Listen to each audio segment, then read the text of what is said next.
نحمده ونستعينه ونؤمن به ونتوكل عليه ونعوذ بالله من شرور أنفسنا ومن سيئات أعمالنا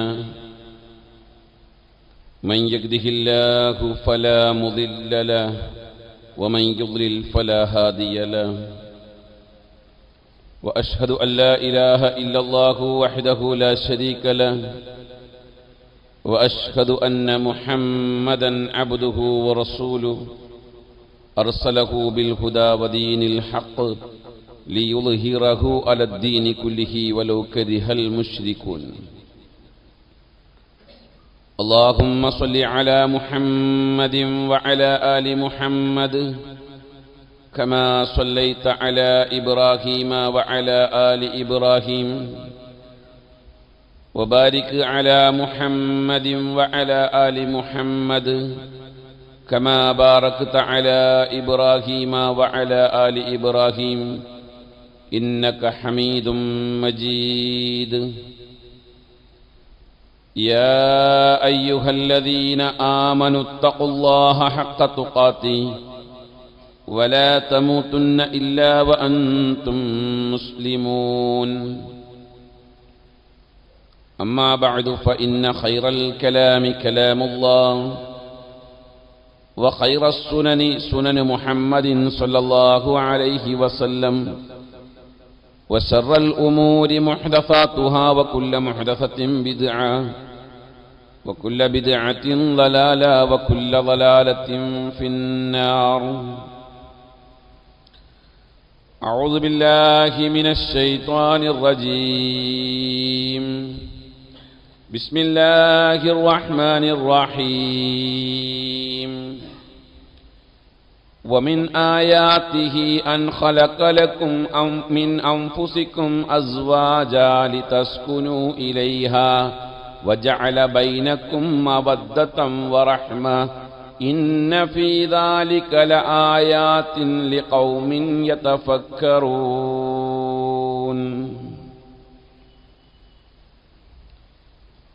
സൃഷ്ടാവായ അല്ലാഹുവിൻ്റെ വിധിവിലക്കുകളും നിയമനിർദ്ദേശങ്ങളും ജീവിതത്തിലുടനീളം സൂക്ഷിച്ചു പാലിച്ച് ജീവിക്കുകയും അല്ലാഹുവിൻ്റെ തൃപ്തിയും പൊരുത്തവും നേടുന്ന നല്ലവരായ അടിമകളാകാൻ നാം പാടുപെടുകയും അതിനുവേണ്ടി പ്രാർത്ഥിക്കുകയും ചെയ്യുക. അല്ലാഹു നമുക്കതിന് തൗഫീഖ് തന്ന് അനുഗ്രഹിക്കുമാറാകട്ടെ. പ്രിയമുള്ള മുഅ്മിനുകളെ, മുഅ്മിനാത്തുകളെ, ഇന്ന് നമ്മുടെ സമൂഹത്തിൽ ഏറ്റവും കെട്ടുറപ്പുള്ള കുടുംബജീവിതത്തിൻ്റെ ആണിക്കല്ലായ വിവാഹം എന്നുള്ളത്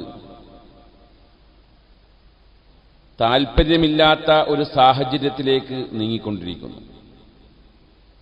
വിവാഹത്തോടുള്ള സമൂഹത്തിൻ്റെ കാഴ്ചപ്പാട് മാറിയിട്ട് വിവാഹപൂർവ പ്രണയം അതിന് തരംഗം സൃഷ്ടിക്കുകയും അതിനാവശ്യമായ പ്രചോദനം നൽകുന്ന വാർത്തകളും അതിൻ്റേതായ കാഴ്ചപ്പാടുകൾ നിറഞ്ഞ അഭിപ്രായങ്ങളും മീഡിയകളിൽ നിറഞ്ഞു നിൽക്കുകയും ചെയ്യുന്നൊരു കാലമാണിത്.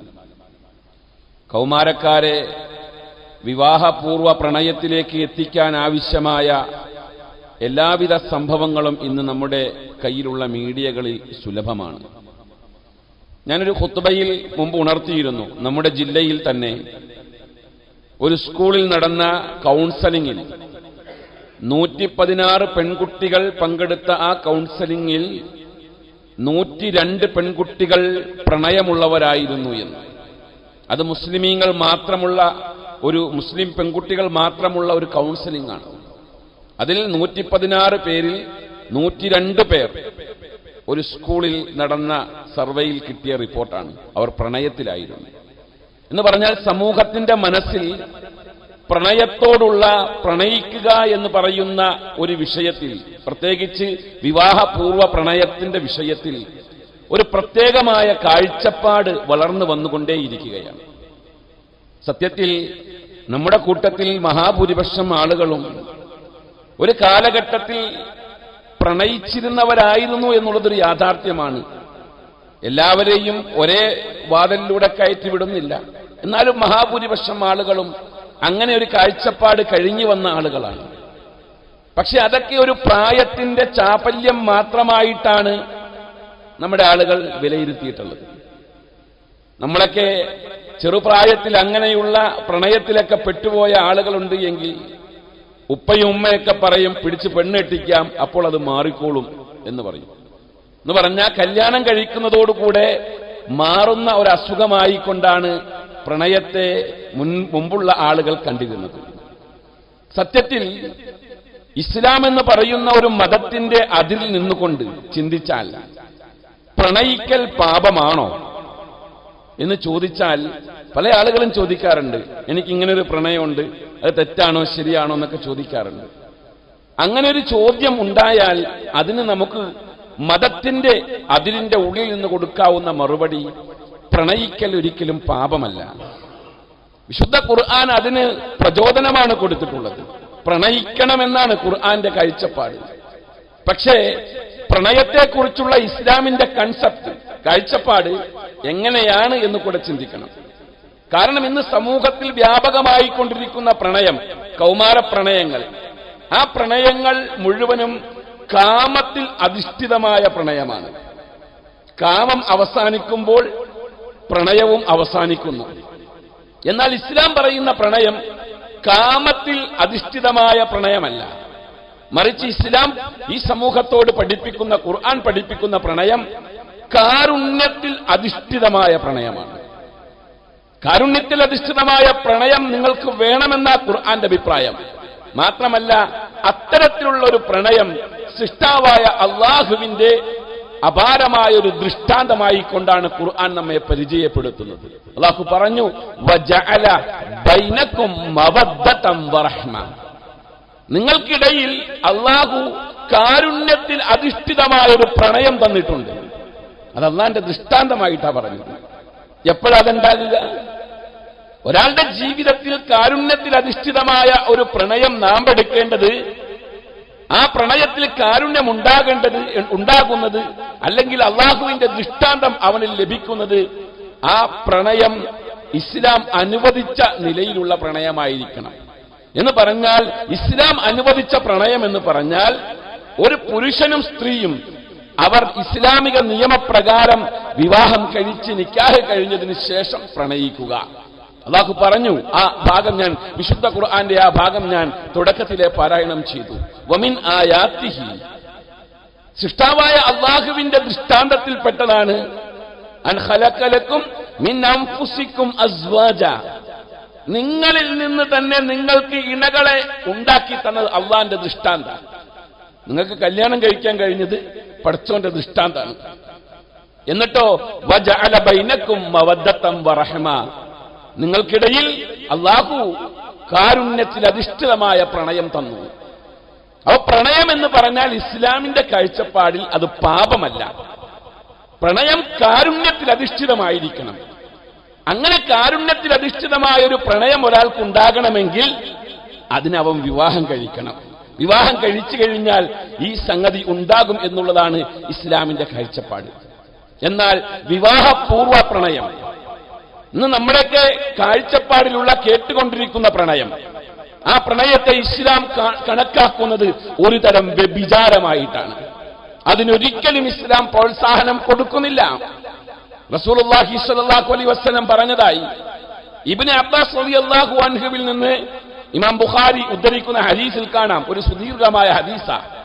ഇബ്നു അബ്ബാസ് റളിയല്ലാഹു അൻഹു പറയുകയാണ്, അള്ളാഹുവിന്റെ പ്രവാചകന്റെ ഒരു ഹദീസ് അബൂ ഹുറൈറ ഉദ്ധരിച്ചു തരുമ്പോൾ ആ ഹദീസിൽ എനിക്ക് പാപങ്ങളുമായി ഏറെ ബന്ധപ്പെട്ട് തോന്നിയ ഒരു ഹദീസാണ് ഞാൻ നിങ്ങൾക്ക് പറഞ്ഞു തരുന്നത് എന്ന് പറഞ്ഞിട്ട് റസൂലുള്ളാഹി സ്വല്ലല്ലാഹു അലൈഹി വസല്ലമയുടെ ആ വാക്ക് ഇബ്നു അബ്ബാസ് റളിയല്ലാഹു അൻഹു എടുത്തുദ്ധരിക്കുന്നുണ്ട്. കതബ ഇന്നല്ലാഹ കതബ അല ഇബ്നി ആദമ ഹല്ലഹു മിനസ് സിന, നിശ്ചയമായും അല്ലാഹു ആദം സന്തതികളുടെ വ്യഭിചാരത്തിന്റെ കണക്ക് പ്രഖ്യാപിച്ചു കഴിഞ്ഞു. ആദം സന്തതികളുടെ വ്യഭിചാരം എന്തൊക്കെയാ?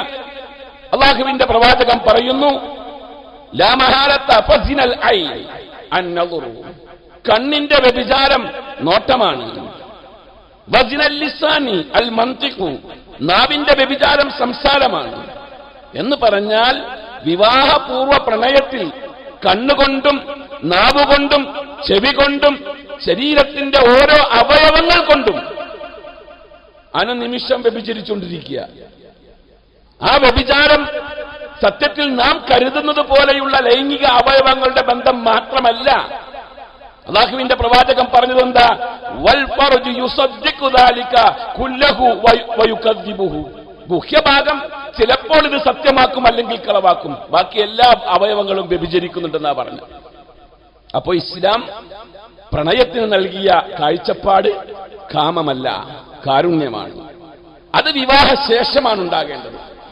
വിവാഹത്തിന് മുമ്പുണ്ടാകുന്ന പ്രണയത്തെ ഇസ്ലാം വ്യഭിചാരത്തിന്റെ പട്ടികയിൽ എഴുതി ചേർത്തു എന്ന് പറയുമ്പോൾ വിവാഹശേഷം പ്രണയിക്കുക എന്ന ആ കാര്യം അതൊരു വലിയ കാര്യം തന്നെയാണ്.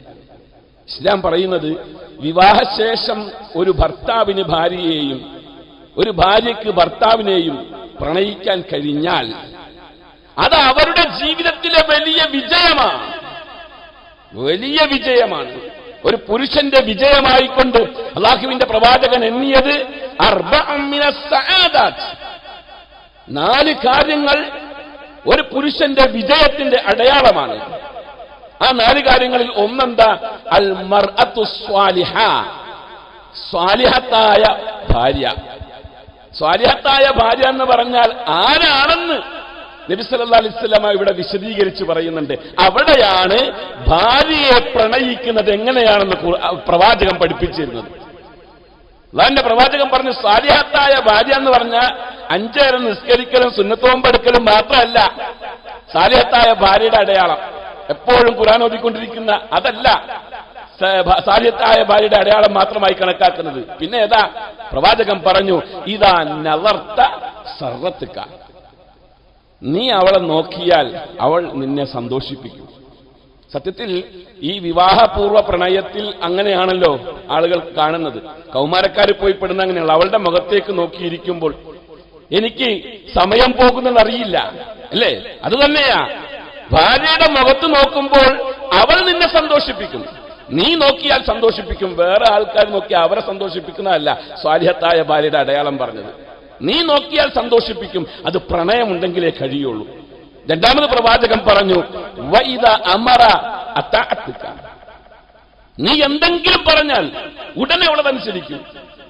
പ്രണയത്തിലുള്ള ഒരു സ്വഭാവമാണുള്ളത്. കാമുകൻ പറയുന്നത് കാമുകി അനുസരിക്കും. കാമുകി എന്ത് പറഞ്ഞാലും കാമുകനനുസരിക്കും, അല്ലേ? പക്ഷേ സ്വാലിഹത്തായ ഭാര്യ എന്ന് പറഞ്ഞ പ്രണയിനിയാകണം ഭാര്യ. അതിന്റെ അടയാള പ്രവാചകൻ പറഞ്ഞത്, നീ എന്തെങ്കിലും പറഞ്ഞ അപ്പോൾ അത് അവൾ അനുസരിക്കും. കഴിഞ്ഞില്ല, വലാ തുഖാലിഫുഹു ഫീമാ യക്റഹു ഫീ നഫ്സിഹാ വമാലിഹ, നിന്റെ സമ്പത്തിലാകട്ടെ നിന്റെ ശരീരത്തിലാകട്ടെ അവളുടെ ശരീരത്തിലാകട്ടെ നിനക്കിഷ്ടമില്ലാത്ത ഒന്നും അവൾ ചെയ്യൂല. സമ്പത്ത് കൊണ്ടും ശരീരം കൊണ്ടും നിനക്ക് വെറുപ്പുള്ള ഒരു കാര്യം ചെയ്യൂല. ഈ ഹദീസ് നമ്മളോട് പറഞ്ഞു തന്നെന്താ? ഇസ്ലാമിലെ പ്രണയത്തിന്റെ ആഴമാണ്. വിവാഹത്തിന് ശേഷം പുരുഷൻ സ്ത്രീയെ പ്രണയിക്കേണ്ട ആഴമാണ് ഈ പറഞ്ഞിരുന്നത്. തന്റെ ഭാര്യയെ നോക്കിയാൽ അവളിൽ നിന്നും സന്തോഷം കിട്ടണം എന്ന് പറഞ്ഞാൽ ആഴത്തിലുള്ള, കുറച്ചുകൂടെ വ്യക്തമാക്കി പറഞ്ഞാൽ മജ്ജയിൽ ലയിച്ചു ചേർന്ന ദിവ്യ പ്രണയമാണ് വിവാഹത്തിന് ശേഷമുള്ള പ്രണയമെന്ന് ഇസ്ലാം പഠിപ്പിക്കുന്നു. ആ പ്രണയത്തിന് ഇസ്ലാം ഏറെ പ്രോത്സാഹനം നൽകുന്നു. എന്നാൽ ഇന്ന് ഉയർന്നു വരുന്നൊരു ചോദ്യം, ഇത്തരം വിഷയങ്ങളൊക്കെ സംസാരിക്കുമ്പോൾ ഉയർന്നു വരുന്നൊരു ചോദ്യം, ഇക്കാലഘട്ടത്തിൽ നടക്കുമോ? ഇക്കാലഘട്ടത്തിൽ നടക്കും. കാരണം കല്യാണം കഴിക്കുന്നതിന് മുമ്പ് വരെ പ്രണയത്തിലായിരുന്നവർ അഥവാ കല്യാണം കഴിച്ച അന്നത്തോടുകൂടെ അവസാനിച്ചു അത്, അല്ലേ? എന്നാൽ നമ്മളെ സംബന്ധിച്ചിടത്തോളം നമ്മളൊരു ഉത്തമ ആദർശത്തിന്റെ ആളുകളാണ്. നമ്മൾക്ക് ഇസ്ലാം ഒരു കാര്യം പഠിപ്പിച്ചു തരുമ്പോ ആ കാര്യമനുസരിച്ച് ജീവിച്ച ആളുകളുടെ ചരിത്രവും കൂടെ നമ്മുടെ മുമ്പിൽ വരച്ചു പറയുന്നുണ്ട്. റസൂലുള്ളാഹി സ്വല്ലല്ലാഹു അലൈഹി വസല്ലമ പ്രവാചകന്റെ ജീവിതത്തിൽ ആ പ്രണയത്തിന്റെ എല്ലാ വശങ്ങളും പ്രവാചകൻ നമുക്ക് പഠിപ്പിച്ചു തരുന്നുണ്ട്. അല്ലാഹുവിന്റെ പ്രവാചകന്റെ ജീവിതത്തിൽ റസൂലുള്ളാഹി സ്വല്ലല്ലാഹു അലൈഹി വസല്ലമയുടെ ആദ്യത്തെ ഭാര്യ 25 കൊല്ലം പ്രവാചകന്റെ ഭാര്യ ആയിരുന്നവളാണ് ഖദീജ റളിയല്ലാഹു അൻഹ. റസൂലുള്ളാഹി സ്വല്ലല്ലാഹു അലൈഹി വസല്ലമ പ്രവാചകനാകുന്നതിന്റെ ഏകദേശം 15 വർഷം മുമ്പ് നബി സല്ലല്ലാഹു അലൈഹി വസല്ലമ വിവാഹം കഴിച്ചു ഖദീജയെ. അപ്പൊ പ്രവാചകത്വത്തിന്റെ മുമ്പുള്ള 15 വർഷവും പ്രവാചകത്വത്തിന് ശേഷമുള്ള 10 വർഷവും ഖദീജയെ പ്രവാചകൻ പ്രണയിച്ചത് എന്താണ്, എങ്ങനെയായിരുന്നു എന്ന് ഒരൊറ്റ വാക്കുകൊണ്ട് വിലയിരുത്താം. ഇമാം മുസ്ലിം റിപ്പോർട്ട് ചെയ്യുന്ന ഹദീസിൽ കാണാം, ഇന്നി ഖദ് റുസിഖ്തു ഹുബ്ബഹാ, എനിക്ക് ഖദീജയോടുള്ള പ്രണയം എന്റെ ശരീരത്തിൽ, എന്റെ മനസ്സിൽ ഊട്ടപ്പെട്ടു പോയി. എടുത്തു കളയാൻ കഴിയില്ല. ഇത് പറയണത് എപ്പോഴാണെന്നറിയോ? ഇത് പറയുന്നത് ഖദീജ റളിയല്ലാഹു അൻഹ ലോകത്തോട് വിട പറഞ്ഞ് ഏകദേശം 8 കൊല്ലം കഴിഞ്ഞിട്ട്. ഭാര്യ വിട പറഞ്ഞു പോയി 8 കൊല്ലം കഴിഞ്ഞിട്ടാ പ്രവാചകൻ പറയുന്നത് എനിക്ക് അവളോടുള്ള പ്രണയം ഊട്ടപ്പെട്ടു പോയി എന്ന് പറഞ്ഞ ആർക്കും എടുത്തു കളയാൻ കഴിയില്ല. അത്ര ശക്തമായ പ്രണയമായിരുന്നു നബി സല്ലല്ലാഹു അലൈഹി വസല്ലമയുടെയും ഖദീജ ബിയുടെ ഇടയിലുണ്ടായിരുന്നത്. അത് ഇവിടുത്തെ ആൾക്കാർ എങ്ങനെ കൊളാക്കാൻ നോക്കിയാലും നടക്കൂല. അതെങ്ങനെ വികലമാക്കി ചിത്രീകരിക്കാൻ ശ്രമിച്ചാലും നടക്കൂല. ആ പ്രണയത്തെ ചരിത്രത്തിൽ രേഖപ്പെടുത്തിയതാ. ഖദീജ റളിയല്ലാഹു അൻഹയുടെ പ്രണയത്തിന്റെ ആഴം വിവരിക്കുന്നിടത്ത് വിശുദ്ധ ഖുർആന്റെ ഒരു ഭാഗം എടുത്തുദ്ധരിച്ചുകൊണ്ട് ഇമാം ഖുർത്തുബി പറയുന്നു, ഖദീജയുടെ പ്രണയത്തിന്റെ ആഴം കൊണ്ടാണ് താൻ സമ്പന്നനും തന്റെ ഭർത്താവ് ദരിദ്രനുമായിരുന്നതിന്റെ പേരിൽ ഭർത്താവിന് ഏറ്റുവാങ്ങേണ്ടി വന്ന മാനസിക പ്രയാസം, ആ മാനസിക പ്രയാസം മാറ്റാൻ അന്ന് വിമർശകരുടെ മുമ്പിൽ ഖദീജ ഒരു പ്രഖ്യാപനം നടത്തി. എന്താണെന്നറിയോ? വിമർശകരെല്ലാം ഒരുമിച്ച് ചേർത്തു. എന്നിട്ട് പറഞ്ഞു, എനിക്ക് ഇത്ര സമ്പത്തുണ്ട്, ഞാൻ മക്കത്തെ സമ്പന്ന കുടുംബത്തിൽപ്പെട്ടവെന്ന, ഞാൻ കച്ചവടം ചെയ്തുണ്ടാക്കിയ ഈ സമ്പത്ത് ഇത് മുഴുവനും ഞാനിതാ മുഹമ്മദിന് കൊടുക്കുന്നു. ഇപ്പൊ ഇന്നു മുതൽ മുഹമ്മദ് മുതലാളിയും ഞാൻ ദരിദ്രയുമാണ്.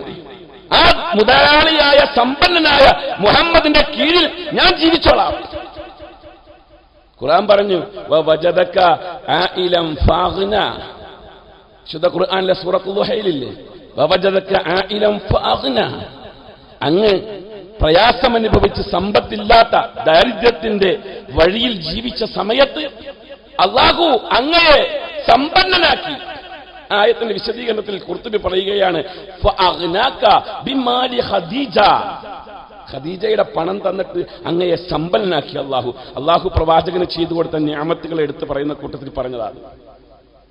അപ്പൊ അതൊരു പ്രണയമല്ലേ? അങ്ങനെയല്ലേ കഴിയുള്ളൂ?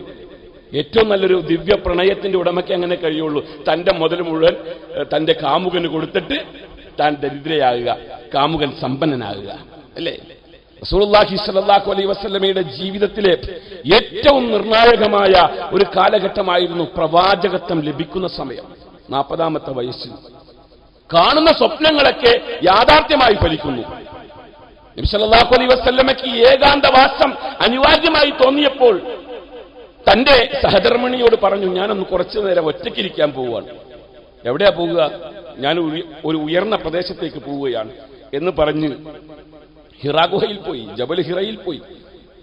ഹജ്ജിനും ഉംറക്കൊക്കെ പോയ ആളുകളുണ്ടെങ്കിൽ ജബൽ ഹിറ കാണാനൊക്കെ കേറാറുണ്ട്, അല്ലേ? ആ ജബൽ ഹിറ ഖദീജ റളിയല്ലാഹു അൻഹയുടെ വീട്ടിൽ നിന്ന് ഇന്നത്തെ കണക്ക് പ്രകാരം നോക്കിയാൽ 18 കിലോമീറ്റർ കാൽനടയായി പോയി. പിന്നെ ഏകദേശം 1 മണിക്കൂറോളം കുത്തനെയുള്ള മല കയറിയെങ്കിൽ മാത്രമേ ഈ ജബൽ ഹിറയുടെ ഉള്ളിലെത്താൻ പറ്റുള്ളൂ. റസൂലുള്ളാഹി സ്വല്ലല്ലാഹു അലൈഹി വസല്ലമ ആ ഹിറയിൽ ഏകാന്തവാസം അനുഷ്ഠിക്കുമ്പോൾ പ്രവാചകൻ ഒറ്റയ്ക്കിരിക്കുന്ന സമയത്ത് തന്റെ ഭർത്താവിന് പ്രിയതമന് ആവശ്യമായ ഭക്ഷണം പൊതിഞ്ഞു കെട്ടി ഈ 18 കിലോമീറ്റർ നടന്ന് കുത്തനെയുള്ള മലയും കയറി ഭർത്താവിന് ഭക്ഷണം കൊണ്ടു കൊടുക്കുമ്പോൾ ഖദീജയുടെ പ്രായം 55 വയസ്സാണ്. ശരിക്കും പ്രണയമുണ്ടെങ്കിലേ അത് കഴിയുള്ളൂ. ഞാൻ ആരെയും കുറ്റം പറയുന്നതല്ല, നമ്മുടെ കുടുംബത്തിലുള്ള നമ്മുടെ ഭാര്യയോടൊന്ന് പറഞ്ഞു നോക്കുക, ആ പ്രായത്തിൽ എവിടെയൊക്കെ വേദന ഉണ്ടാകും, എവിടെയൊക്കെ വേദന ഉണ്ടാകും.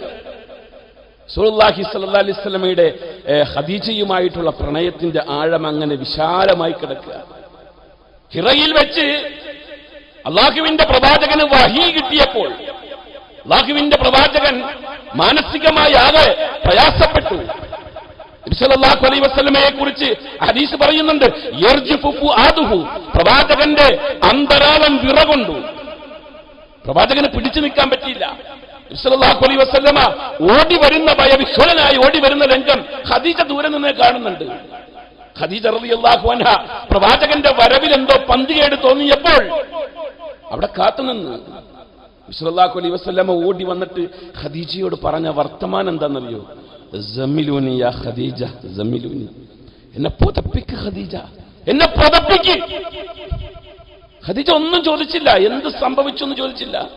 അപ്പോൾ തന്നെ പറഞ്ഞു, നിങ്ങൾക്ക് വിശ്രമമാണ് ആവശ്യം. ഭർത്താവിനെ പുതപ്പിട്ട് മൂടി.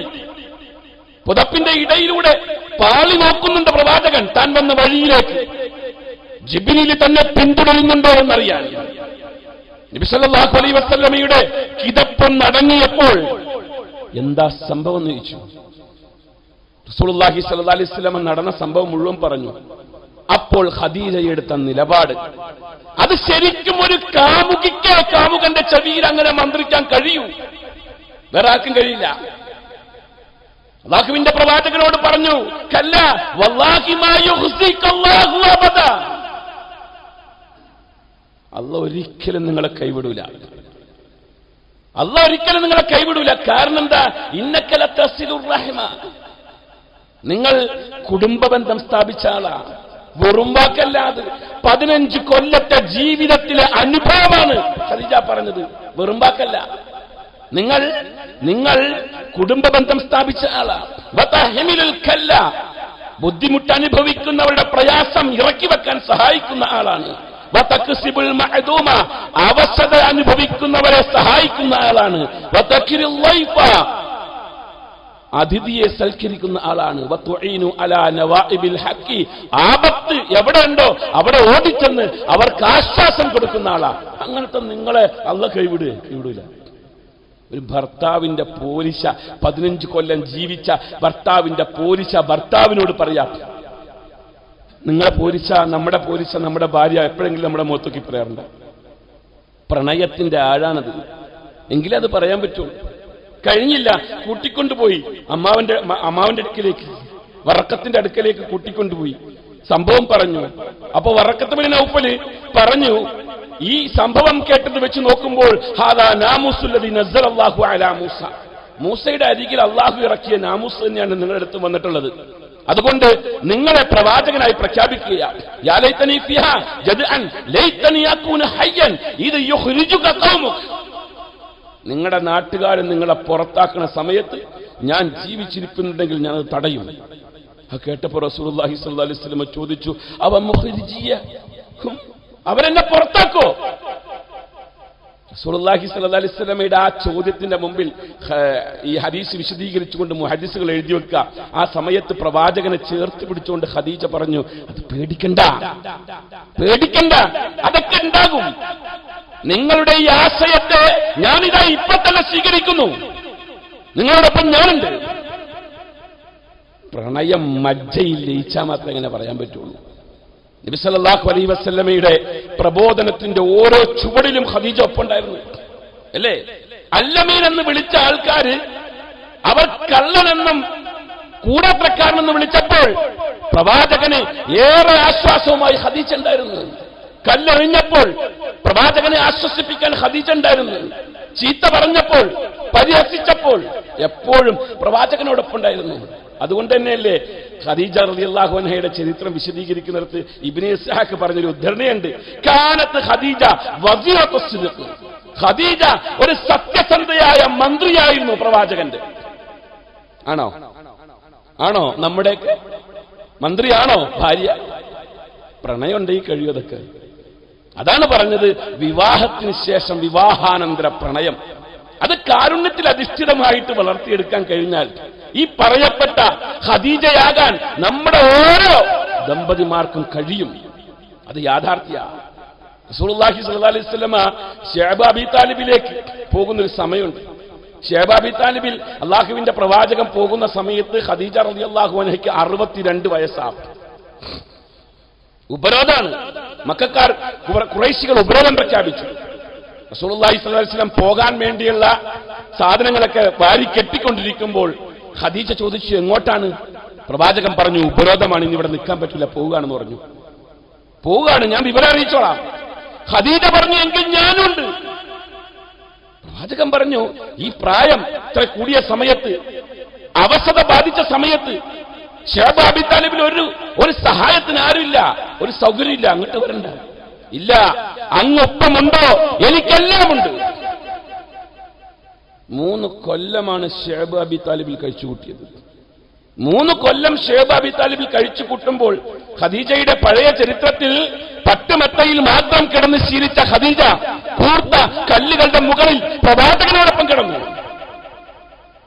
പച്ചിലകളും പുല്ലും പറിച്ചു തിന്നതിന്റെ പേരിൽ ആട് കാഷ്ടിക്കുന്നത് പോലെ കാഷ്ടിച്ചു.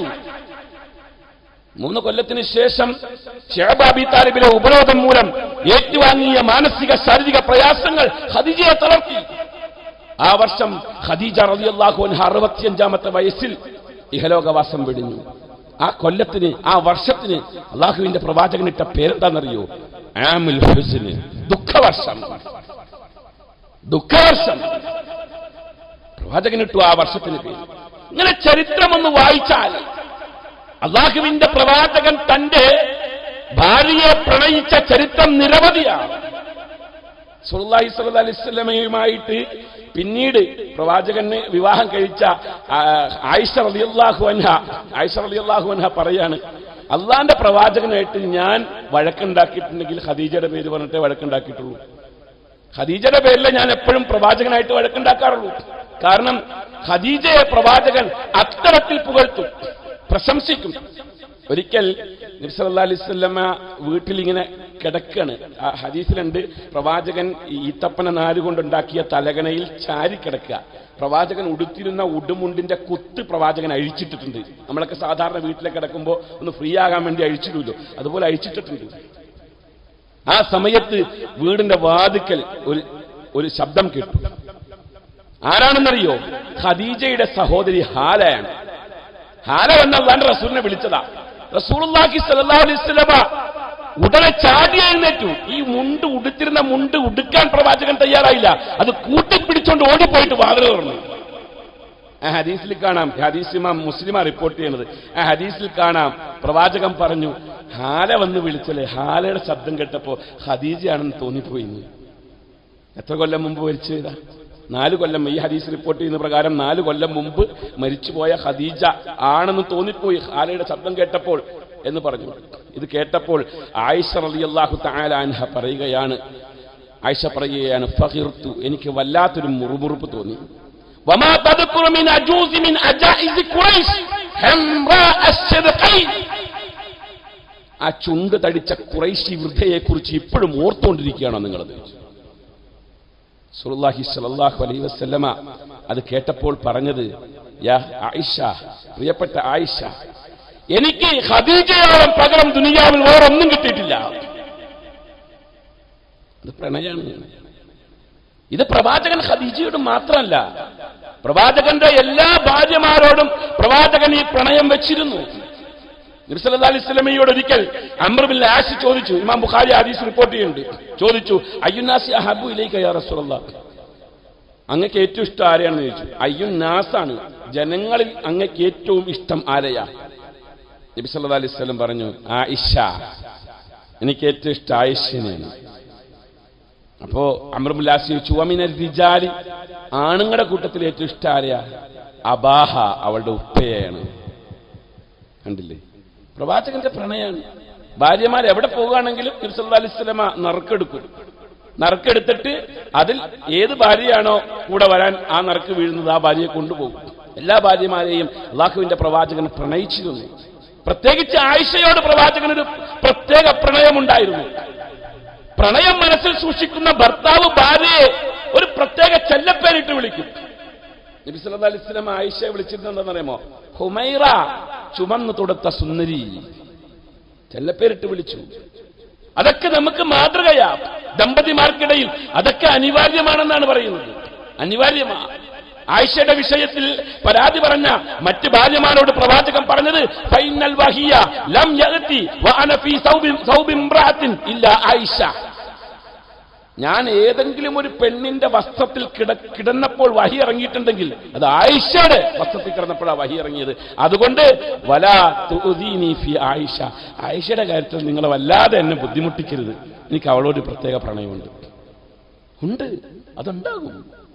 അതെല്ലാവർക്കും ഉണ്ടാകും. ഇതൊക്കെ പറയുമ്പോൾ റസൂലിന്റെ പ്രായം ഉള്ള തല നരച്ച ആൾക്കാരൊക്കെ ചിന്തിക്കുന്നത് ഇതൊക്കെ ചെറുപ്പക്കാർക്ക് ബാധകമല്ല. ഇത് പറയുമ്പോൾ റസൂലിന്റെ പ്രായം ഏതാന്ന് ചിന്തിക്കണം. അതുകൊണ്ട് പ്രണയത്തിന് പ്രായവും കണക്കല്ല. ഭാര്യയെ പ്രണയിക്കാൻ ഏത് പ്രായത്തിലുള്ളവർക്കും കഴിയും. അതിന് പ്രചോദനമാണ് ഇസ്ലാമിക ചരിത്രത്തിൽ പ്രവാചകന്റെയും സഹാബികളുടെയും എല്ലാ ജീവിതം. അതുകൊണ്ട് തന്നെ ഇസ്ലാം സമൂഹത്തോട് പറയുന്നത് നാം പ്രണയിക്കണം. പ്രണയം പാപമല്ല, മറിച്ച് പ്രണയം അത് അള്ളാഹുവിന്റെ ദൃഷ്ടാന്തമാണ്. എപ്പോൾ നീ കല്യാണം കഴിഞ്ഞിട്ട് അള്ളാഹു നിനക്ക് ഹലാലാക്കി തന്ന പെണ്ണിന് നീ ഒരു സ്ത്രീയിൽ നിന്ന് നിനക്ക് പ്രണയം ഒരു സ്ത്രീയിൽ അവസാനിപ്പിക്കാൻ കഴിയില്ല. നീ കല്യാണം കഴിച്ചോ, ഒരിക്കലും ഇസ്ലാം അതിന് വിമർശിക്കുന്നില്ലല്ലോ. പക്ഷേ അപ്പൊ നിനക്ക് ബാധ്യത കൂടുന്നു മാത്രം. കാരണം നീതി പുലർത്തണം. ഇവർക്കിടയിൽ വേറെ വിവാഹം കഴിക്കുമ്പോൾ ഇവർക്കിടയിൽ നീതി പുലർത്തണം. അങ്ങനെ വരുമ്പോ ഈ പ്രണയം എന്ന് പറയുന്ന കാര്യം അങ്ങോട്ടും ഇങ്ങോട്ടൊക്കെ മാറിക്കൊണ്ടിരിക്കും ഓരോരുത്തരുടെ സ്വഭാവം അനുസരിച്ച്. അപ്പൊ നിനക്ക് നീതി പുലർത്താൻ കഴിയില്ലെങ്കിൽ ഇപ്പോൾ ഉള്ള ഭാര്യയെ നീ പ്രണയിക്കൂ. ഇതാ ഇസ്ലാമിന്റെ ആഹ്വാനം. അപ്പോൾ അങ്ങനെയുള്ള ഒരു പ്രണയത്തെ ആയിരിക്കണം സമൂഹം വളർത്തിയെടുക്കേണ്ടത്. വിവാഹപൂർവ്വ പ്രണയത്തിന്റെ സ്വഭാവം, വിവാഹത്തിന് മുമ്പുള്ള പ്രണയത്തിന്റെ സ്വഭാവം ഇന്ന് സമൂഹത്തിൽ വ്യാപകമായിക്കൊണ്ടിരിക്കുന്ന ആ കാഴ്ചപ്പാടിൽ നിന്നും സമൂഹത്തെ മാറ്റിക്കൊണ്ട് ഇസ്ലാം പഠിപ്പിക്കുന്ന തരത്തിലുള്ള ഇസ്ലാമിലെ ഏറ്റവും പുണ്യകരമായ കുടുംബജീവിതത്തിലെ ആ പ്രണയം നമ്മുടെ വീടുകളിൽ പ്രതിഫലിച്ച് കാണാൻ നാം ഓരോരുത്തരും പരിശ്രമിക്കുക. അല്ലാഹു നമുക്കതിന് തൗഫീഖ് തന്ന് അനുഗ്രഹിക്കുമാറാകട്ടെ. അഖൂലു ഖൗലി ഹാദാ വഅസ്തഗ്ഫിറുല്ലാഹ ലീ വലക്കും വഅസ്തഗ്ഫിറു അന്നി വഅൻകും വഅൻ ജമീഇൽ മുസ്ലിമീന വൽ മുഅ്മിനീന അജ്മഈന ഫസ്തഗ്ഫിറു ഇന്നഹു തആല മലികും ബർറഊഫുർ റഹീം. അൽഹംദുലില്ലാഹി റബ്ബിൽ ആലമീൻ والعاقبة للمتقين ولا عدوان إلا على الظالمين وأصلي وأسلم على أشرف المرسلين وعلى آله وصحبه أجمعين أما بعد فاتقوا الله عباد الله. അല്ലാഹുവിനെ തഖ്വ ചെയ്ത് ജീവിക്കണമേ എന്ന് ഒരിക്കൽ കൂടി വസിയ്യത്ത് ചെയ്യുകയാണ്. പ്രിയമുള്ള സഹോദരന്മാരെ, സഹോദരിമാരെ, വിവാഹാനന്തര പ്രണയത്തിന്റെ ആഴം എത്രത്തോളം ഉണ്ടെന്നാണ് ഞാൻ മുമ്പ് സൂചിപ്പിച്ചത്. എന്നാൽ ഇന്നത്തെ നമ്മുടെ ക്യാമ്പസ് പ്രണയങ്ങൾ ഇസ്ലാം പഠിപ്പിക്കുന്ന വിവാഹശേഷമുള്ള പ്രണയത്തിന്റെ അളവിനെ ഇടിച്ചു കാണിക്കുകയും വിവാഹപൂർവ്വ പ്രണയത്തിന് ആഴം കൂടുതലാണ് എന്ന് ധ്വനിപ്പിക്കുകയും ചെയ്യുന്ന അന്തരീക്ഷങ്ങൾ നാം കേൾക്കുകയും കാണുകയും ചെയ്യുന്നുണ്ട്. ഇവിടെ വിവാഹശേഷമുള്ള പ്രണയം എക്കാലഘട്ടത്തിലും നിലനിൽക്കുമെന്നും വിവാഹപൂർവ്വ പ്രണയം അത് കാമം അവസാനിക്കുന്നിടത്ത് അവസാനിക്കുമെന്ന യാഥാർത്ഥ്യം തിരിച്ചറിഞ്ഞുകൊണ്ട് നമ്മുടെ കുടുംബത്തിനകത്തുള്ള നമ്മുടെ സഹധർമ്മിണിയെ, നമ്മുടെ കുടുംബത്തിനകത്തുള്ള തന്റെ ഭർത്താവിനെ പരസ്പരം സ്നേഹിക്കാനും പ്രണയിക്കാനും ആവശ്യമായ ഉപദേശ നിർദ്ദേശങ്ങൾ ഇസ്ലാം ഈ സമൂഹത്തോട് പഠിപ്പിക്കുന്നുണ്ട്. പുരുഷനോട് ഇസ്ലാം പറയുന്ന ഏറ്റവും നല്ല വർത്തമാനം നിന്റെ ഭാര്യ ആരാണെന്നാ പറഞ്ഞത്? അദ്ദുനിയാ കുല്ലുഹാ മതാഅ്, ദുനിയാവ് മുഴുവനും വിഭവമാണ്. നമ്മുടെ നാടൻ ഭാഷ പറഞ്ഞ ദുനിയാവ് മുഴുവൻ ചരക്കാണ്. വഖൈറു മതാഇദ് ദുനിയ അൽ മർഅത്തു സ്വാലിഹ, ദുനിയാവിലെ ഏറ്റവും നല്ല വിഭവം ഏറ്റവും സ്വാലിഹായ ഭാര്യയാണ്. സ്വാലിഹായ ഭാര്യ ഏറ്റവും നല്ല വിഭവമാണ് എന്ന് ഇസ്ലാം പഠിപ്പിക്കുന്നത്. മാത്രമല്ല തന്റെ ഭാര്യയെ പ്രണയിക്കാൻ പുരുഷന് കൊടുത്ത 5 നിർദ്ദേശങ്ങൾ പ്രവാചകൻ പഠിപ്പിക്കുന്നുണ്ട്. ഏതൊക്കെ 5 നിർദ്ദേശങ്ങൾ? ഒന്ന്, അൻതുതിഇമഹ ഇദാ തഅംത, നീ തിന്നുമ്പോ അവൾക്കും തിന്നാൻ കൊടുക്കണം. നീ ഭക്ഷിക്കുമ്പോ ഒപ്പം ഇരുത്തി തീറ്റിക്കുക. നീ വസ്ത്രം മേടിക്കുമ്പോൾ നിന്നോടൊപ്പം അവൾക്കും വസ്ത്രം മേടിക്കുക. വതഖ്സുഹ ഇദാ ഖതസൈത, നീ വസ്ത്രം മേടിക്കുമ്പോൾ അവൾക്കും വസ്ത്രം മേടിക്കുക. ഇതൊക്കെ പ്രണയത്തിന്റെ രീതികൾ ഇസ്ലാം പഠിപ്പിക്കുക സമൂഹത്തോട്. ഭാര്യയെ പ്രണയിക്കേണ്ട രീതി. വലാ തദ്രിബിൽ വജ്ഹ, മുഖത്തടിക്കരുത്. വലാ തുകബ്ബിഹ്, അവളെ ചീത്ത പറയരുത്. വലാ തഹ്ജുർ ഇല്ലാ ഫിൽ ബൈത്ത്, വീടിന്റെ ഉള്ളിലല്ലാതെ പിണങ്ങിയിരിക്കരുത്, പുറത്തു പോയിട്ട് പിണങ്ങി നടക്കരുത്. വീടിനകത്ത് സ്വാഭാവികമായും സൗന്ദര്യപ്പിണക്കങ്ങൾ ഉണ്ടാകും. നബി സല്ലല്ലാഹു അലൈഹി വസല്ലമയുടെ ജീവിതത്തിലും ആ സൗന്ദര്യപ്പിണക്കം ഉണ്ടായിട്ടുണ്ട്. റസൂലുള്ളാഹി സ്വല്ലല്ലാഹു അലൈഹി വസല്ലമ ഭാര്യമാരൊരിക്കൽ എല്ലാവരും ചേർന്നിട്ട് പ്രവാചകൻ വിഹിതം കൊടുക്കുന്നതിനെ കുറിച്ചുള്ള ഒരു പ്രശ്നം പറഞ്ഞപ്പോൾ നബി സല്ലല്ലാഹു അലൈഹി വസല്ലമയ്ക്ക് താല്പര്യമില്ലായിരുന്നു അത് കേൾക്കാൻ. അല്ലാഹുവിന്റെ പ്രവാചകൻ ഉടനെ പ്രഖ്യാപിച്ചു, ഇന്നു മുതൽ ഒരു മാസത്തേക്ക് നിങ്ങളുമായി ഞാൻ പിണക്കത്തിലാണ്. അത് പ്രഖ്യാപിക്കുന്നു. പ്രവാചകൻ പ്രഖ്യാപിച്ചു, പിണക്കാണ്, നിങ്ങൾ ഈ കാണിച്ച ഈ സ്വഭാവം എനിക്ക് ഇഷ്ടപ്പെട്ടിട്ടില്ല. അങ്ങനെ പ്രവാചകൻ ഒരു അൻസാരിയായ സഹാബിയുടെ വീടിന്റെ മുകളിൽ താമസം തുടങ്ങി. ഒരു അൻസാരിയുടെ വീടിന്റെ മുകളിൽ പോയി താമസിച്ചു. വീട്ടിൽ നിന്ന് ഇറങ്ങിപ്പോയി. 29ാമത്തെ ദിവസം മഗ്രിബ് നമസ്കാരം കഴിഞ്ഞ് പ്രവാചകൻ ആയിഷയുടെ അരികിലേക്ക് വന്നു. ആയിഷ ചോദിച്ചു, നബിയെ, ഒരു മാസത്തേക്ക് പിണങ്ങിപ്പോയിട്ട് ഇന്ന് 29 ദിവസമല്ലേ ആയിട്ടുള്ളൂ, ഒരു ദിവസം കൂടെ കാത്തിരുന്നൂടായിരുന്നോ എന്ന് ചോദിച്ചു.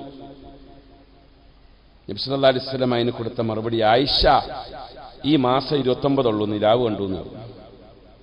പ്രണയാത്രാണ്. അതാണ് പ്രണയം ശരിക്കും. പിണക്കവും പ്രണയമൊക്കെ അങ്ങനെ തന്നെ ഇസ്ലാമിൽ. അപ്പൊ പിണക്കം സ്വാഭാവികമാണ്.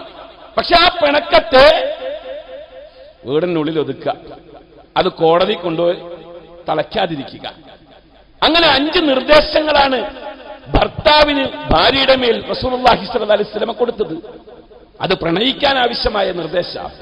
അവളെ കാണേണ്ടത് എങ്ങനെയാ, ഭാര്യയെ കാണേണ്ടത് എങ്ങനെയാ?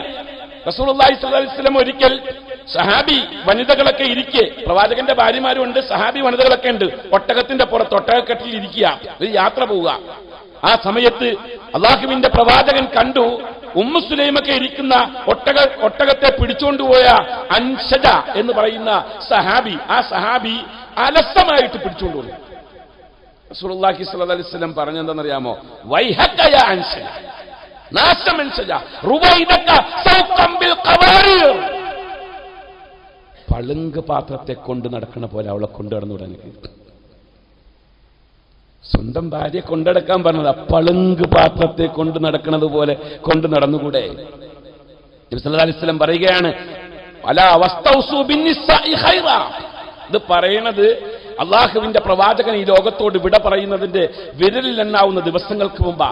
അലാ വസ്തൗസു ബിന്നിസാഇ ഖൈറാ, ഭാര്യമാരുടെ വിഷയത്തിൽ നല്ലത് നിങ്ങൾ ചെയ്യാവൂ.